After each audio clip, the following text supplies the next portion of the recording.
नमस्कार विद्यार्थी मित्रांनो, माझं नाव वृषाली होनराव आणि आपण सर्वजण भेटत आहोत ते शारदा कॉम्पिटिटिव्ह फोरम या आपल्या युट्यूब चॅनलवरती.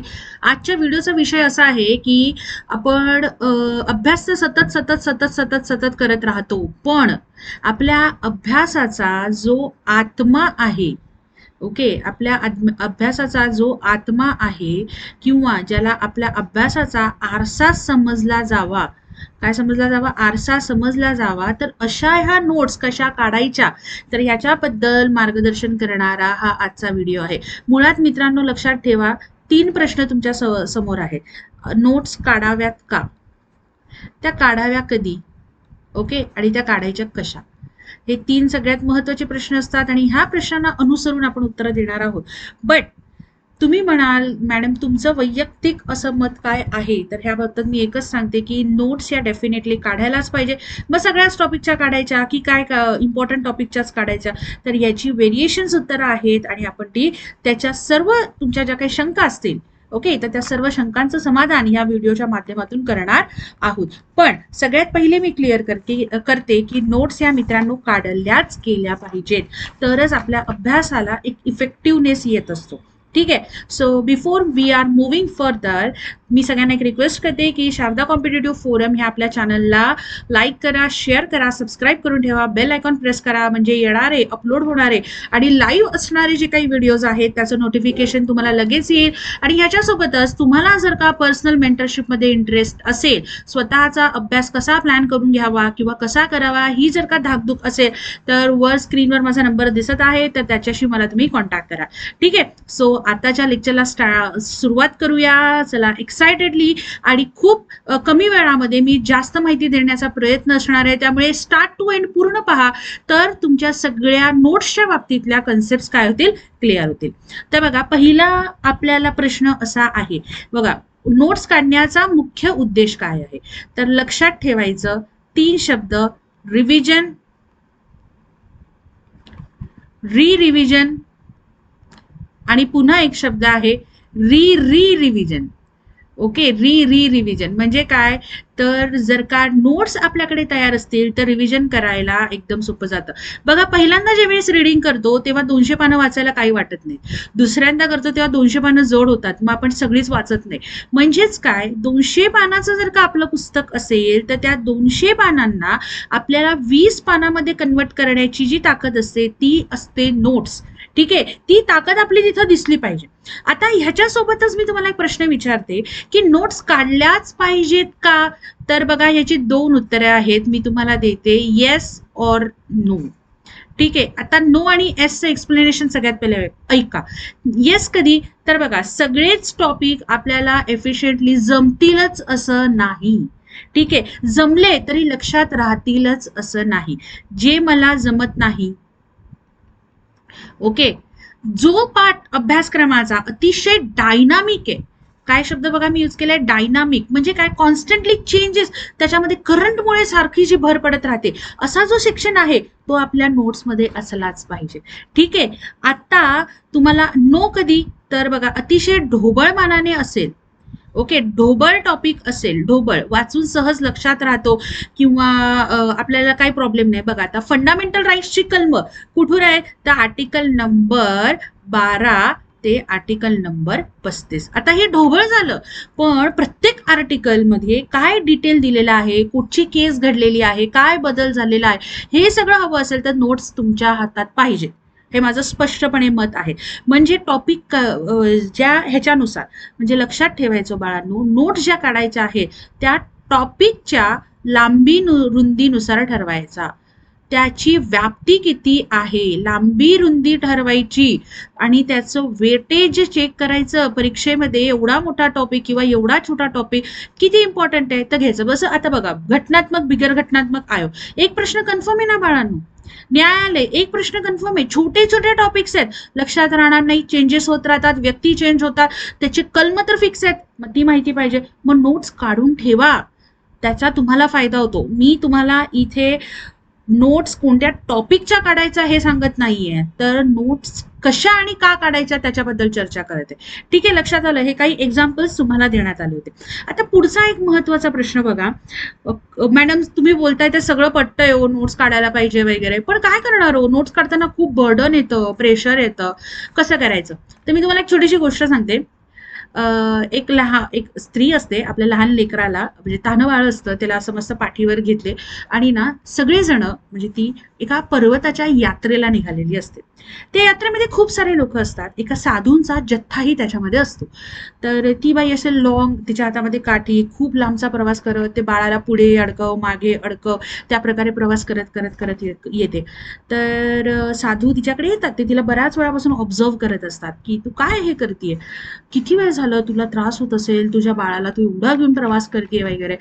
तर ती सांगते की साधू महाराज मला एक सांगा, तुमचं कधी डोकं दुखतं का हो? हातपाय गुडघे दुखतात का हो कधी? साधू म्हणतात हो दुखतात ना. मग दुखतात म्हणून तुम्ही त्याला बाजूला काढून ठेवता का हो? नाही, आज माझा गुडघाच दुखतो, मी हा पाय काढून ठेवतो, हा खांदाच दुखतोय, मी बाजूला काढून ठेवतो, असं होतं का? नाही होत. म्हणजेच काय, जरी दुखलं तरी अविभाज्य भाग आहे ना, कॅरी केला जातोय. राईट, लक्षात ठेवा. अविभाज्य भागाला जसं तुम्ही तुमच्या अवयवाला कॅरी करता, तर त्याच प्रकारे माझं बाळ हे काय आहे, माझं अस्तित्व आहे. माझं बाळ हे माझं अस्तित्व आहे, माझा आत्मा आहे. मी त्याला माझ्यापासून लांब करू शकत नाही. ओके, मी त्याला माझ्यापासून लांब करू शकत नाही. तर मित्रांनो, आपल्या नोट्स ज्या असतात ना, हा आपल्या अभ्यासाचा आरसा पण आहे आणि लक्षात ठेवायचं आत्मा पण आहे. तुम्ही अभ्यास एकदम सिरियसली करत असाल तर तुम्ही याला दूर लोटूच शकत नाही, दूर लोटूच शकत नाही. ओके, तुम्हाला नोट्स काढणंच गरजेचं आहे. ठीक आहे, फक्त आता ट्रिक आपल्याला कशा पाहिजेत, की नोट्स कशा काढायच्या, कुठं काढायच्या, कधी काढायच्या. त्यामुळे ज्या ज्या लोकांना, मला एक सांगायचं की बर्डन येतं, प्रेशर येतं, तर मग बाळांनो तुमच्या नोट्स काढण्याच्या टेक्निकॅलिटीमध्येच प्रॉब्लेम आहे. ठीक आहे, मग आता हे शिकून घेऊया की नोट्स कशा काढायला पाहिजे. मला बर्डन येतो, खूप टाइम कन्झ्युमिंग आहे, मार्केटमध्ये आहेत ना ह्या एका टॉपरच्या नोट्स आहेत, ह्या सरांच्या मॅडमच्या नोट्स आहेत. बाळांनो त्याचा काही उपयोग होत नाही. मला एक गोष्ट सांगा, पाचही बोटं सारखी आहेत का? प्रत्येक बोटं वेगवेगळं आहे, आकार वेगवेगळा आहे, साईज वेगवेगळे. मग त्याच प्रकारे आपण जो अभ्यास करत असतो, आपली समजण्याची कपॅसिटी वेगळी आहे, आपल्या अभ्यासाची कपॅसिटी वेगळी आहे, मग त्यानुसार आपल्या नोट्सही वेगळ्या येतात. मग बाहेरच्या ज्या नोट्स असतात, माझ्या क्लासच्या नोट्स आहेत, ह्या टॉपरच्या नोट्स आहेत, मग त्या उपयोगाच्या नाही आहेत का? डेफिनेटली आहे. नोट्स कशा असाव्यात याचं उदाहरण म्हणून ते इम्पॉर्टंट आहे. लक्षात येते, नोट्स कशा असाव्यात म्हणून आहेत, त्यामुळे वापरायच्या, बट त्या खूप लिमिटेड मध्ये यूज करायला पाहिजे. ठीक आहे, तुमचा हाही मुद्दा आता क्लिअर झालेला असेल. पुढचा एक मुद्दा बघा, अभ्यासाच्या कोणत्या पायरीवर नोट्स काढाव्या. ओके, सगळ्यात पहिल्यांदा मी तुम्हाला एक गोष्ट सांगते, अभ्यासाची पहिली पायरी आहे सिलॅबस. सिलॅबस माहिती पाहिजे, सिलॅबस पाठच करा. राईट, आणि मग त्याच्यानंतर PYQचं अनालिसिस असतं, PYQचं अनालिसिस असतं. आता ह्या दोन सोबतच तुमचं काय होतं, फर्स्ट रिडिंग येतं. फर्स्ट रिडिंग झाल्यानंतर मित्रांनो आपण काय करतो, तर आपण टेस्ट वगैरे सोडवतो. मग टेस्टमध्ये आपल्याला मार्क कमी पडले किंवा टॉपिक नाही समजला किंवा काहीतरी गोंधळ झाला की मग आपण काय करतो, की आता मला काय सोर्स वाचायचे आहे, माझं काय चुकतंय हे शोधून काढतो. ओके, काय वाचायचंय, आणि हे काय वाचायची जी स्टेप आहे ना बाळांनो, ही तुमची आहे नोट्स प्रिपरेशन स्टेप. काय आहे, नोट्स प्रिपरेशन स्टेप. म्हणजे साधारणपणे तुम्हाला लक्षात येतं, ज्या वेळेस तुमचा सिलेबस PYQ फर्स्ट रिडिंग झाल्यानंतर, म्हणजे फर्स्ट रिडिंगला अंडरलाईन करायचं नाही का, हायलाईट करायचं नाही का? डेफिनेटली करा, पण एवढं लक्षात ठेवायचं तिकडे प्रश्न येईलच असं नाही. आणि आताचा जो आपण एक स्टाईल बघितला, तर आयोग आहे ना डायरेक्ट प्रश्न विचारत आहे, अप्लाइड प्रश्न विचारत आहे. अप्लाइड म्हणजे मी एखादा टॉपिक वाचलाय, तो मला किती समजलेला आहे, असे टाईपचे प्रश्न आयोग विचारते.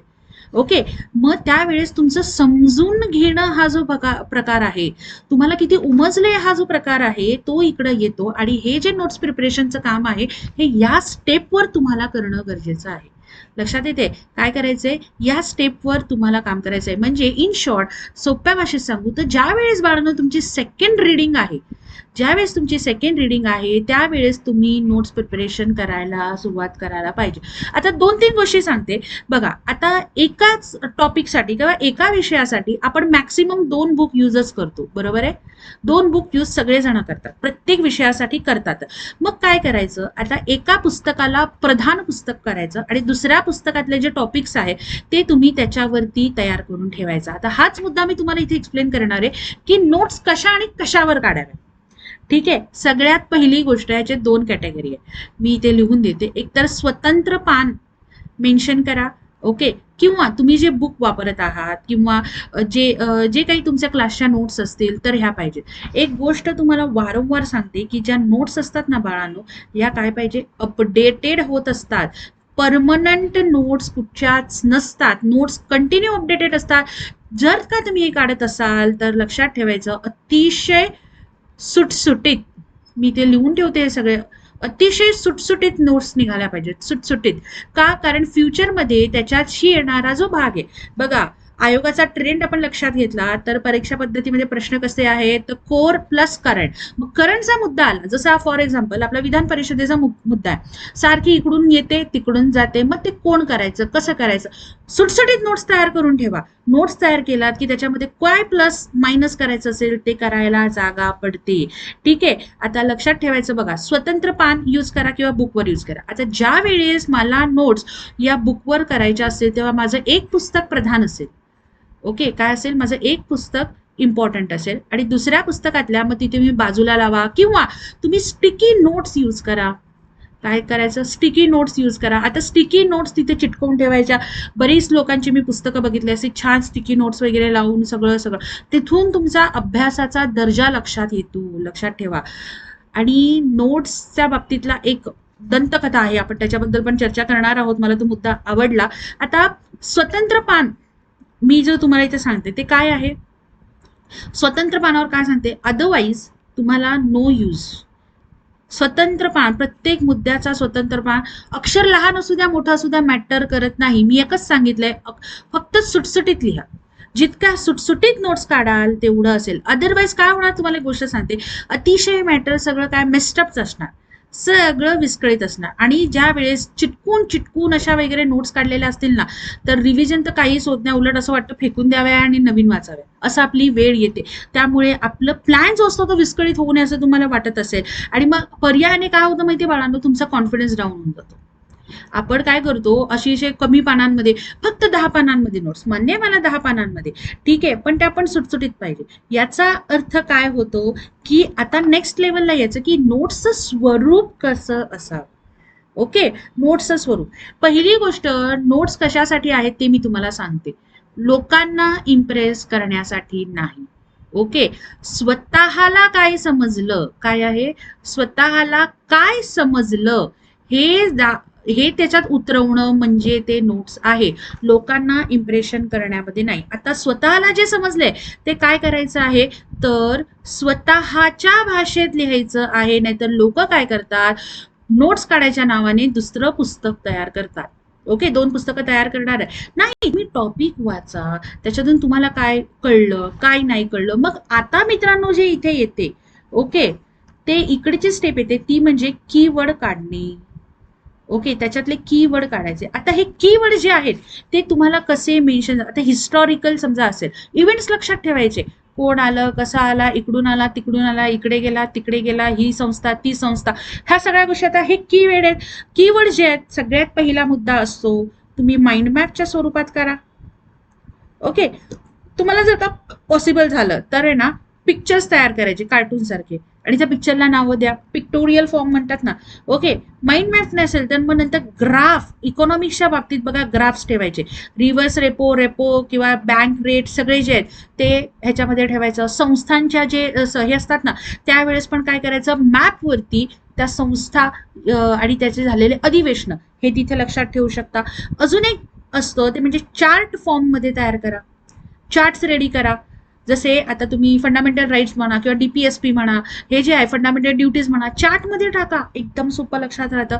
आणि हे सगळं लक्षात ठेवण्यासाठी बघा एक वाक्य तयार करायचं, काही काही वाक्य तयार करा. ओके, फॉर एक्झाम्पल बघा, आता एक एक्झाम्पल सांगते. चौथ्या पंचवार्षिक योजनेमध्ये काय घडलं होतं, तर 3 युनियन टेरिटरीजला नॉर्थ ईस्टच्या राज्यांचा दर्जा देण्यात आला. मग काय होतं, मणिपूर, मेघालय आणि त्रिपुरा. तर मी त्याच्यासाठी काय मेघाला नेऊन त्रिपुराला गेली. ओके, आता हे तुम्हाला लक्षात राहण्यासाठी करायचं आहे, आजूबाजूला शिकवायला नाही. जसं नद्या आणि उपनद्यांच्या बाबतीत पण बघा अतिशय छान येतात. स्वतःची वाक्य तयार करा, कारण की माणसाचं बघा आपली एक पार्श्वभूमी आहे किंवा आपली एक मेंटॅलिटी, आपली एक मानसिकता आहे की आपल्याला गोष्टी खूप लक्षात राहतात, बघ नाही. मग ते वाक्य तयार केलं ना की गोष्टीच्या बाबतीत आरामात लक्षात राहील. बरोबर, म्हणजे आत्ताच तुम्हाला सांगितलं चौथ्या पंचवार्षिक मध्ये 3 युनियन टेरिटरीज राज्यांमध्ये झाला आणि आपलं हिमाचल प्रदेशचं एक राज्य तयार झालं. राहिलं लक्षात? हे कशामुळे राहिलं की मी इतकं इझी मेमोराईज केलं, ते स्वतःमध्ये लवकरात लवकर टाकलं. ठीक आहे, स्वतःमध्ये ते पर्सनॅलिटीमध्ये मिक्स केलं. आता हे स्वतःच्या भाषेत करायचं आहे ना, तर लक्षात ठेवा, लेबर वर्क करू नका. इकडचा एक निगेटिव्ह पॉईंट तुम्हाला सांगते, लेबर वर्क नाही. लेबर वर्कचा अर्थ असा असतो की लोक खूप जास्त कलरफुल डिझाईन हे खूप करतात. अरे कोणाला दाखवायचे, स्वतःला वाचवायचे आहेत ना. लेबर वर्क नाही, we want a smart work, we want smart work. Okay, आणि एवढं लक्षात ठेवायचं, ह्याच्यामध्ये बाळांनो 2 ते 3 वेळा काय, तुम्ही जोपर्यंत पास होत नाही ना तोपर्यंत त्याच्यामध्ये अपडेशन होतच राहणार. सो त्या अपडेशनसाठी स्कोप ओपन ठेवायचा. ओके, आणि दुसरी एक महत्वाची गोष्ट, ह्याच्या सोबतच त्याचं स्वरूप लक्षात घेताना त्या कशा असाव्या माहिती, रिमाइंडर स्वरूपात असावा. रिमाइंडर म्हणजे तो शब्द तुम्ही वाचलात ना की लगेच लोकेट झालं पाहिजे की अरे हा, हे त्याच्याशी रिलेटेड होतं आणि हा म्हणजे ही त्याची सिक्वेन्स होती आणि मी माझ्या नोट्समध्ये हे केलं, लक्षात आणून ठेवलेलं आहे. ओके, आता रिमाइंडर म्हणजे 2 गोष्टी असतात बघा. तुम्ही नोट्स काढताय, शब्द तुम्हाला कळलं, म्हणजे इथे पहिला मुद्दा असतो की तुम्हाला ती कन्सेप्ट क्लिअर आहे. कन्सेप्ट क्लिअर आहे म्हणून तो मुद्दा तुमच्या नोट्समध्ये आहे. बरीचशी लोक इम्प्रेशन नाही नाही नोट्समध्ये आता मेन्शन करतो, नंतर मी बघतो ना अपडेशनचं काय करायचं, कसं करायचं, ते होईल माझ्याकडनं, आरामात होऊन जाईल. नाही होत बाळांनो. जर का नोट्स काढताना मुद्दा क्लिअर नसेल तर तो मुद्दा नोट्समध्ये मेन्शन करू नका. मुद्दा क्लिअर नाही तर तो मेन्शन करायचा नाही, कारण की नोट्समध्ये मेन्शन करून सुद्धा तुम्हाला त्याचा काहीही फायदा होणार नाही. येते लक्षात? ओके, मुळातच नोट्सचं एक फंडा लक्षात ठेवा, मला कळलेलं आहे, मी त्या बाबतीत शुअर आहे म्हणून मी नोट्स काढत आहे. मी दुसऱ्याला समजवण्यासाठी नोट्स काढत नाही. येते मित्रांनो लक्षात, मी तुम्हाला काय समजवण्याचा प्रयत्न करते. ठीक आहे, त्यामुळे नोट्सची गडबड करू नका. आणि अतिशय एक एक सांगायचे आहेत बघा, दुसऱ्यांच्या नोट्स का वापरू नये. दुसऱ्यांच्या नोट्स कारण की त्याने त्याच्या अंडरस्टँडिंगने काढलेल्या असतात. काय केलेलं आहे, त्याने ज्या काही काढलेल्या आहेत त्या त्याच्या अंडरस्टँडिंगने काढलेल्या आहेत. तुमची अंडरस्टँडिंग मे बी वेगळी असू शकते. तुम्हाला त्या काय मार्गदर्शक ठरवतात, तर फक्त कशा असाव्यात, कशा असाव्यात. प्रॉपरच्या नोट्स वापराव्यात ना, पण त्या आदर्श म्हणून नाही, फक्त काय त्याचा एक फॉर्मॅट समजून घेण्यासाठी काढा. ठीक आहे, कोणत्याही नोट्स ह्या परिपूर्ण नसतात बाळांनो. आपल्याला त्याच्यावरती स्वतः काम करावं लागत असतं आणि आपल्या अंडरस्टँडिंगनुसार त्या यूज झाल्या पाहिजेत. आणि एवढं लक्षात ठेवा की बघा, आता ज्या वेळेस तुम्ही अभ्यास केलेला आहे, तुमच्या नोट्स सगळ्या प्रिपेअर्ड आहेत किंवा काय, तर एक गोष्ट सांगते की पेपर सॉल्व करताना माझ्या नोट्स मला किती फ्रुटफुल ठरणार हे ज्या वेळेस तुम्ही डिसाईड करू शकाल, म्हणजे लक्षात ठेवा तुमचं गोल काय असलं पाहिजे माहिती, नोट्स काढताना पेपर मध्ये इझिली रिकॉल.